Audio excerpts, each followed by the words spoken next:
print, email, Facebook, Twitter. More analysis. The Liberal Party's female players relegated to the sidelines are a reminder. Politics is a blood sport. To retain respect for our lawmakers, it's perhaps best, like Otto von Bismarck's famous sausages, that you don't look too closely at how they get their job. It's ghastly and stomach-churning. Dirty deals done, favors traded with frenemies, numbers nurtured and stacked.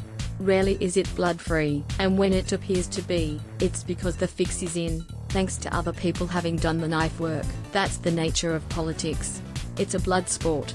No MP gets where he or she is without someone getting hurt. Look carefully beneath a leader and you'll see the floors strewn with victims. Take Malcolm Turnbull. He's the member for the Blue Ribbon Sydney seat of Wentworth because he tore down the incumbent Peter King in a bitter and vicious scrap, in the same way Mr. King took down the man before him, Andrew Thompson.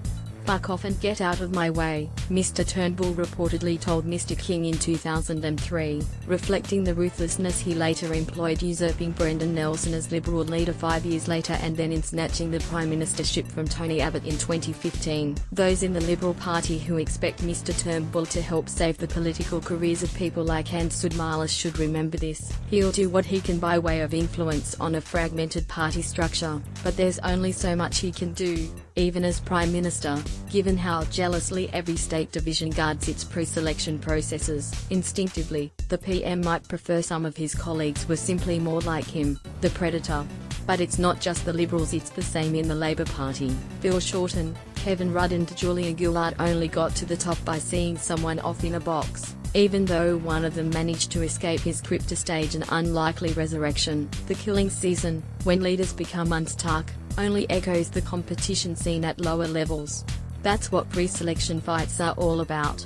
They're mini rehearsals for the big show. Oftentimes it's about sheer ambition. Sometimes it's about personalities, and not always the candidates'. In the Liberal division of Hughes, for example, the sitting member Craig Kelly is staring at a possible three-way challenge. It turns out that one of the aggravations in Hughes is the man Mr. Kelly employs as advisor, Frank Zumbo. Mr. Zumbo, a former academic, has put a few offside within the party. One Liberal said that criticism of Mr. Zumbo's alleged influence over Mr. Kelly culminated in the MP's photo on Wikipedia being replaced by one of his advisor. It's within this environment there's talk of a challenge. The Liberal Party's NSW Vice President Kent Johns, former Liverpool Mayor Ned Mannoun and Michael Medway are being mentioned in dispatches. The pre-selection process is messy, and in the Liberal Party, which prides itself on its openness, the messiness is more public than in the Labour Party, where factional systems leave much of the sausage-making behind closed doors. Those same systems have been used inside the ALP to forge ever higher representation for women among its candidates. For the Liberals,